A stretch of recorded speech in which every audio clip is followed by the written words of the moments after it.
everybody. It's going to be a great day today. It is Sunday morning. Yes, 5:30 a.m. Eastern Standard Time. Even with the clocks, spring ahead, we got to get this information out to you. This is yours truly, Wandy, coming with you.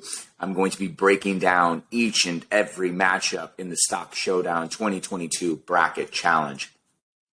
We're going to start first with the Consumer Cyclical Industry. Now, if you missed any of the information tutorial from Friday when I went live to explain how the Bracket Challenge works, please feel free to go to the website. It's here on the screen, stock-showdown.com. From there, you'll see a countdown with the countdown at 000 for the Consumer Cyclical Breakdown, because that's what we're doing at this very moment right now, is we're going to be breaking down the Consumer Cyclical Industry and all the matchups that are within that. There's 8 matchups per region. All right, so we're going to start with Consumer Cyclical. We're going to do another video with the next one, so on and so forth, until we accomplish all 4 industries. Now, what you're going to end up doing, if you want, again, more insight on how the Bracket Challenge actually works, 2 things you could do. One, you can go to the About section in the Stock Showdown webpage. You would go to Quarterly Bracket Challenge and it breaks down verbatim how this challenge is actually going to work.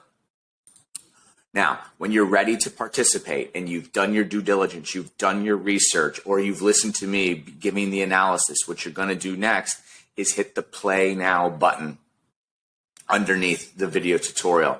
Now, it's going to bring you to this Google form that you're going to be filling out to make your selections.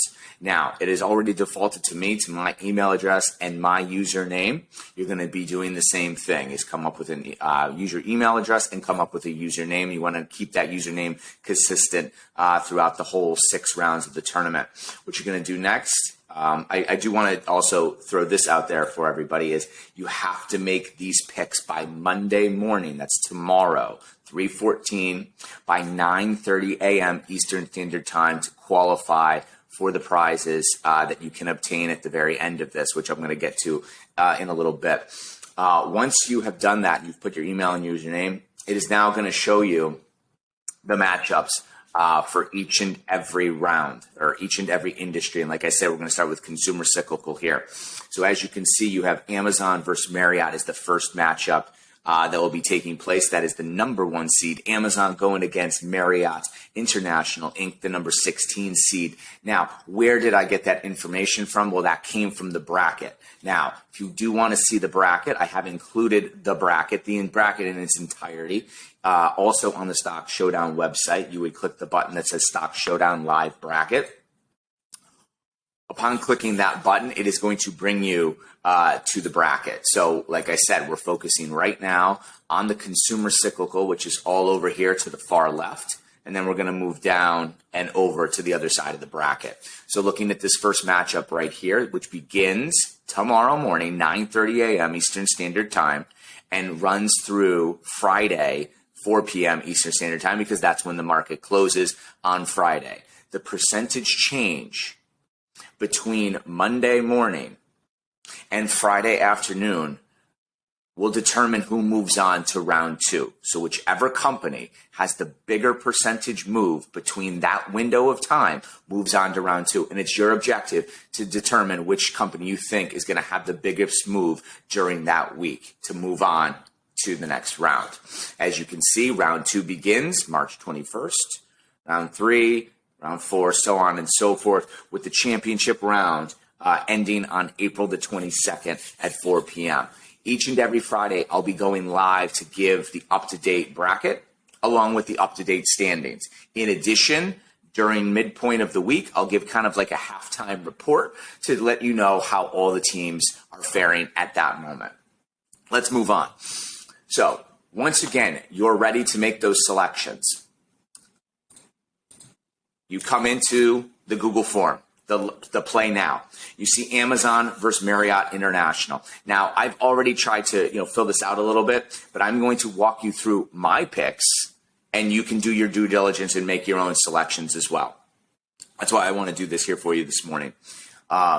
So now when we're looking at Amazon versus Marriott International, I don't care what website you use to do your research, whether it be Google Finance, Yahoo Finance, Bloomberg, NYSE, NASDAQ, et cetera, et cetera. There's a whole slew of different websites that you can use at your disposal. So please, this is not me trying to sell one over the other. I'm just going to show you that I have side by side both companies right now at the moment. And we have Amazon and we have Marriott International. Amazon on the left, the number 1 seed, Marriott International, the number 16 seed there on the right. Now it's very difficult to determine which company's going to have a better week. So there's certain things that I look for when looking at these companies. And one is, what investors are willing to pay for $1 of a company's earnings. And we call that the PE ratio, which again is all public information. And it just so happens to be right here. And for Amazon, the higher the number, the more investors are willing to pay for those earnings, meaning, they're willing to pay a premium for those earnings in retrospect to maybe the S&P as a whole, which has a PE roughly around 20 or so. And then the higher that number, the more growth potential that these investors see in those particular companies. On the flip side, you look over to Marriott, and it has a PE that's actually a little bit higher than Amazon's. In addition, what I also like to look for is a metric called beta. It is a measure of risk volatility in retrospect compared to the S&P 500, which again is the barometer that most investors use. The S&P 500 has a beta of 1, so any number that has, any company that has a beta that's higher than 1 emphasizes a little bit more risk than the overall market as a whole. And with a little bit more risk, there's a potential for a little bit more reward. However, if there's volatility in the market, you could see a company with a substantially higher beta pulling back even more substantially than the market as a whole.